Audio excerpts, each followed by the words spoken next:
10 ডিচেম্বৰৰ পৰা 20 ডিচেম্বৰৰ ভিতৰত 10টা দিনত আমি 5টা কাৰ্যসূচী ৰূপায়ণ কৰিম। পোনপ্ৰথমে বিগত বানপানীত যিসকল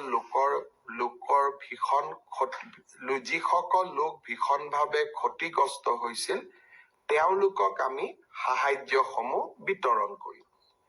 তাৰ পিছতেই মাইক্ৰ ফাইনেন্স লোন ৱেইভাৰৰ আমাৰ যিখন আঁচনি, সেই আঁচনিখনৰ অধীনত 50,000 টকালৈকে ঋণ লোৱা আই মাতৃসকলক আমি নো অবজেকশ্যন চাৰ্টিফিকেটসমূহ বিতৰণ কৰিম। এই সময়ছোৱাৰ ভিতৰতে হাইস্কুল শিক্ষান্ত পৰীক্ষাত ডিষ্টিংশ্যন সৈতে পাছ কৰা ছাত্ৰ ছাত্ৰীসকলক আনন্দৰাম বৰুৱা বঁটা আমি প্ৰদান কৰিম। আৰু 10 ডিচেম্বৰৰ পৰা 20 ডিচেম্বৰৰ ভিতৰতে আমি নৱমমান শ্ৰেণীৰ ছাত্ৰীসকলক আৰু ছাত্ৰসকলক আমি চাইকেল বিতৰণ কৰিম। আৰু ঠিক একেধৰণে উচ্চতৰ মাধ্যমিকত সুখ্যাতিৰে উত্তীৰ্ণ হোৱা ছাত্ৰ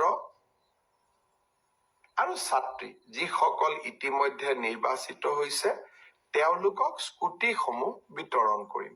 অৰ্থাৎ 10 ডিচেম্বৰৰ পৰা 20 ডিচেম্বৰলৈকে আমি সকলোৱে ব্যস্ত থাকিম আৰু সকলোকে এই আঁচনিসমূহৰ লাভ দিবলৈ আমি যত্ন কৰিম।